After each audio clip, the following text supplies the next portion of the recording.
Hi everyone, I'm now through week 2 of the 100 Days of Making Comics challenge, and where I draw for at least 30 minutes every day for 100 days straight.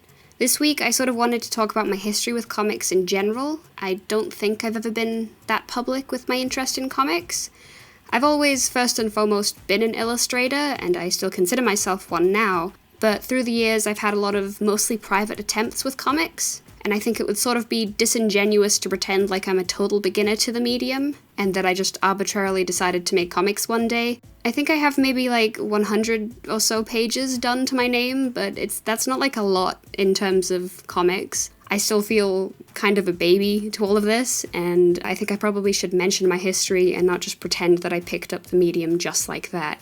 I think comics are a very difficult medium to get right, and I really respect comic artists for balancing both art and story in such an intertwined way. I used to make a lot of comics as a kid, I think a lot of people do, and I don't know how common the dream is now, but as a kid I remember a lot of my life plan being basically just move to Japan and become a mangaka.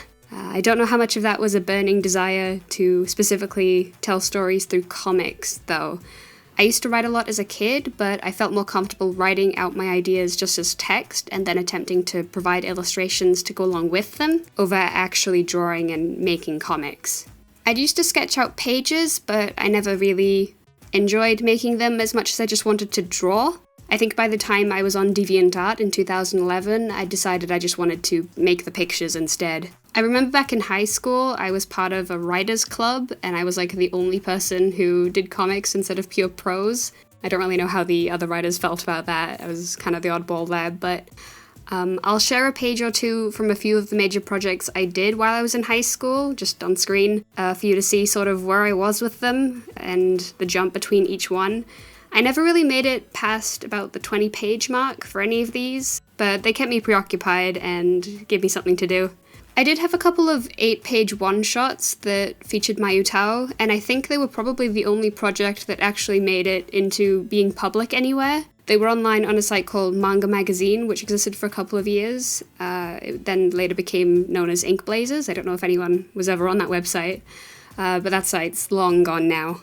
I think after about 2014, I just became more interested in trying other mediums, like visual novels and other game-related stuff. And I started suffering with hand pains a lot, so comics just seemed a bit out of reach for me, and I left it for a couple of years. Though at the time I did, and I still kind of do, have this habit of like lurking around specifically the YouTube mangaka scene. I know that's very specific.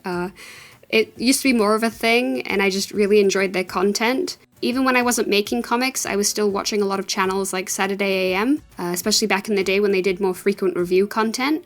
There also used to be a whole bunch of channels where there would just be like one guy showcasing their story and their adventures and trying to actually make their manga. You just don't really see that same stuff anymore, not with that kind of early 2010 energy.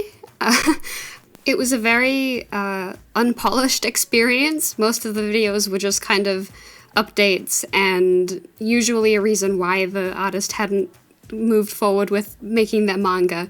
It's just not kind of the content that gets put up on YouTube anymore. It's just a little bit too raw and a little bit too unpolished as a vlog.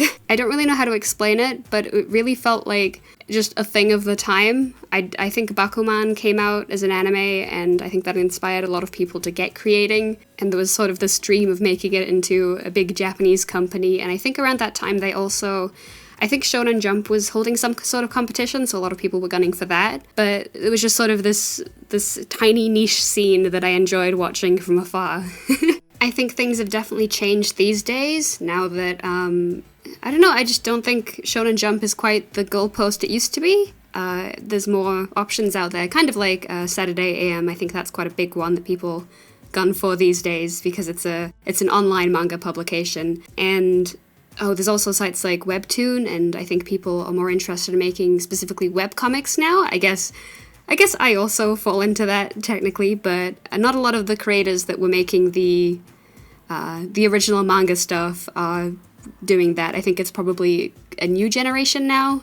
One of the channels, or I guess people that I've actually been a fan of for quite a while, came back just this year, early last year. So small shout out to my friend Shingu, who's documenting his comics journey over on his channel. He's really super chill, and the amount of work that he puts towards his big projects is really inspiring.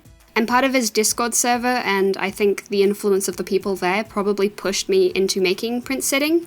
There's just something about being around people that are doing the thing that I want to do that gets me really motivated to work and to give that thing a go. So yeah, that's about the entirety of my history with comics. It's definitely been a thing in the background, but I think sooner or later I was going to attempt a comic and hopefully stick with one, and I think print sitting is the one that I'm going to be sticking with.